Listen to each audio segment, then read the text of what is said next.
Hi guys, my name is Dmitry and I'm working on a yacht. Today I would like to introduce you my friend Emily. She's an incredible person and good friend of mine. She's working with me on a yacht. She's a stew, and today I'm gonna ask her a couple questions.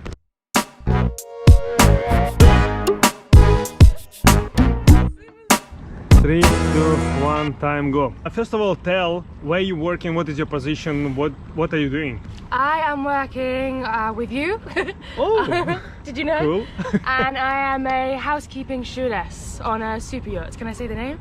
Yeah. I can't. No, Okay. No name. No name.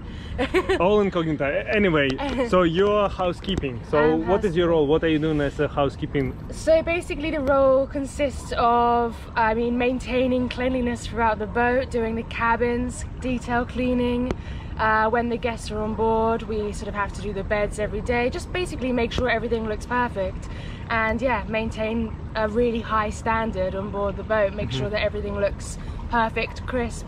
What is your hours of the work? I mean, how are you working? How it's working? Like, do you have like a normal schedule, or it's always depends on? It's pretty like it depends whether the guests are on board or not. If the guests aren't on board, then we work basically a normal hours. We have the weekends off, and we work 8 till 5. It's pretty easy, really. But we have to work throughout the day, and then when the guests are on board, it's there's a lot more hours. It's busy, yeah. It's just usually like how many hours you can work if you do have a guest on board? Well, I am starting at 7 and I finish at 10. So at 10 in the evening. So it's like 12 hours. 12 hours, yeah. But then again, we always have like a break in between, 2 hours. It depends really how busy we are. Sometimes it can be a 2-hour break, sometimes 3, so it depends. How did you find working on a luxury yacht? Okay, so I was working in an office, and I was really kind of thinking I need to travel, I need to get out, I can't do this for very much longer. I really enjoy hospitality. I've done that quite a lot before. And I really wanted to travel, so I thought, kind of, why not put the two together? I had a friend who had done her STCW course in the Isle of Wight, which is close to where I live, and she did that quite recently and then got a job quite quickly. And so because of her, basically, I got into it. I've kind of followed her footsteps, and it happened to be that I fell into a job quite quickly and was quite lucky. So, can I ask you, what kind of steps did you do? So, okay, you got a friend who did some STCW. So you said, okay, I would like to do kind of the same job. I would like to. What did you do? What were your steps? Okay, my steps were, first of all, I had to get all the facts correct and make sure that it was the job I definitely wanted to do, because it's quite a big step. It's quite a big decision to make. I think at the time I didn't really think about how much of a big decision it was, but once I got that kind of sorted and done my research and watched videos of other people that had done it kind of like this, I guess, I realized, okay, it's what I want to do. So then I looked to do my STCW, which is obviously the first step you need to do to get on board to work on boats. STCW?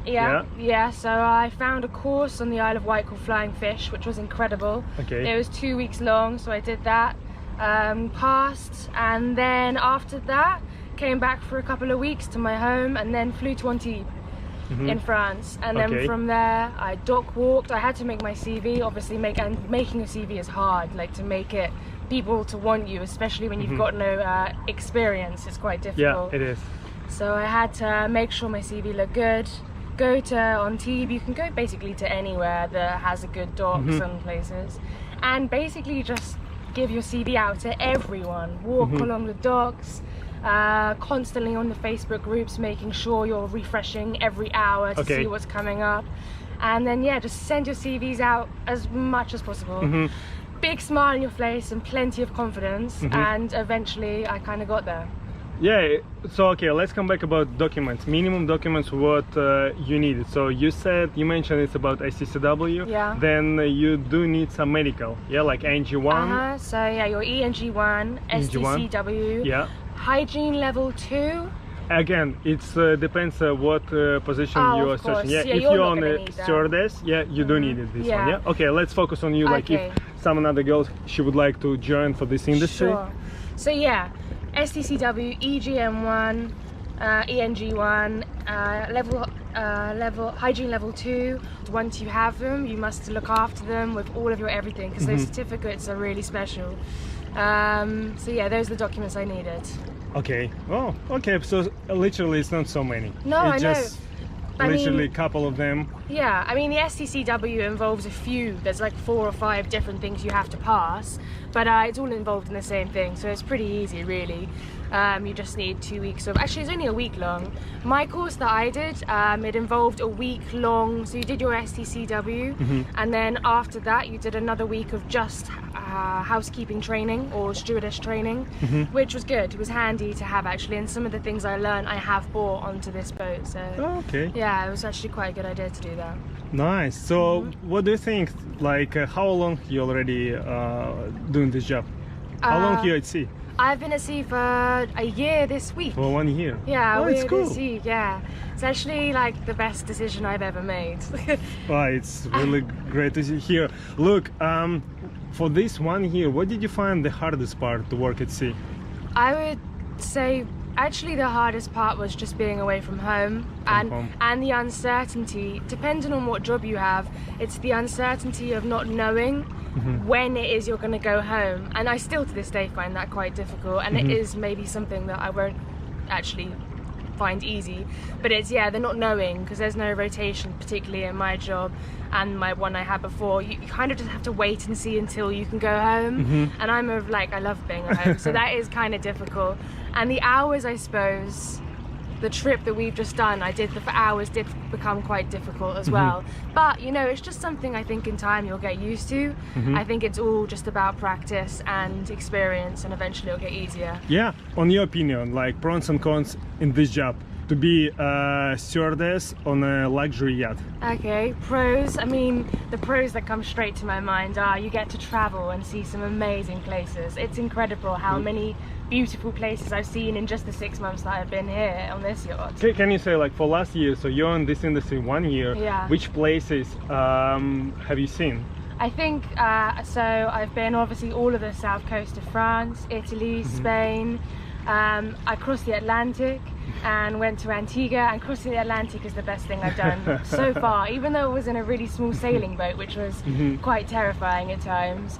That was incredible. So then going to the Caribbean, seeing Antigua was insane, amazing. The wildlife you see when you're crossing the Atlantic is phenomenal. Something that, like, you can't really explain how insane. You wake up in the morning and you see the sunrise, the sunset, and all you see is that. It's wow, it's amazing. So I'd say pros are the things you see. It's just beats any other job in my opinion. I can't imagine like seeing the things you can from a boat. It's amazing.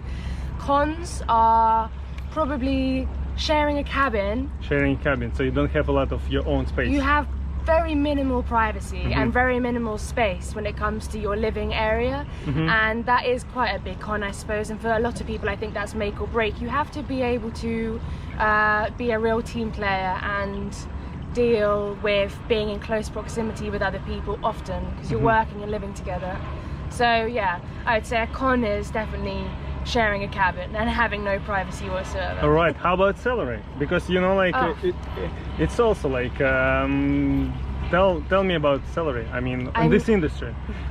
Let's not talk about especially right now about you, but general, like average salary and why it's great opportunity when you're working on this industry, not only traveling, but you can make some money and maybe some saving or... Almost definitely. The salary is incredible. It's a huge bonus, and yeah, maybe one of the biggest pros actually of the job is the fact that you make a good amount of money.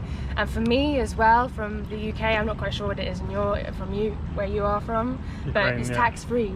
I think my goal time-wise to work on yachts, I've always said from the beginning, I think is 4 or 5 years. I think I want to, it sounds ridiculous saying it, but I would really like to buy a place in the UK and buy a place in the south of France where I can then rent it out. Okay. So that's basically I want to buy somewhere to then rent it out to probably yachties, something like that. So I have a continuous income coming from that.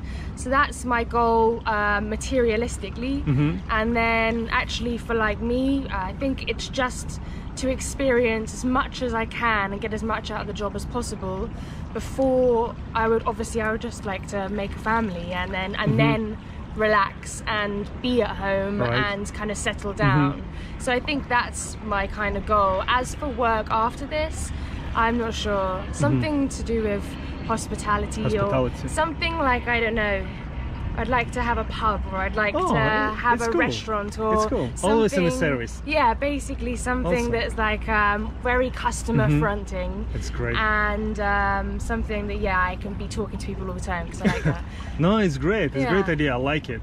And I don't want to ask a lot of more questions. Just last one for like motivation speech for people who might be gonna watch this video and will think, fucking hell, I'm tired about my life sitting in office, and I would like to change like Emilia and do something really great and have opportunity to travel. Well, I would say please do it. Like, you have to do it. I was so umming and ahhing about it when I first thought, is it a good idea or is it not? And the more I weighed out my options, I thought, okay, this has got to be good. I'll test it anyway. And when I got my first job and we sailed, like that feeling of knowing that you're sailing to, I went to Saint-Tropez, and just sitting on the boat and realizing this is like your office in a way, and you know that you've got such a nice amount of money coming your way as well, and it's just the experience you need to kind of, I don't know, become, it's just humbling. It's a really good thing to do, and I couldn't implore you more to do it if you're thinking about it. Yeah, it's 100% worth it. I'm very happy. And also it's so cool as well, because when you go home and you see your friends and family and the people that love you, it's so nice for them to realize, to see that you're happy as well, and that you're enjoying yourself, and you've got so many stories to tell. Yeah, so it's 100% an amazing job to have. Well, good luck, and Thank see you soon in 5 minutes. So how do you like Interview? You see, I told you she's great. She got really nice energy, and I hope she opened maximum question. I hope we open the subject how you can become to work on a yacht as a stew. Thank you guys, thank you a lot for watching. Don't forget to put subscribe, don't forget to let your message, and mañana guys, and have a lovely day.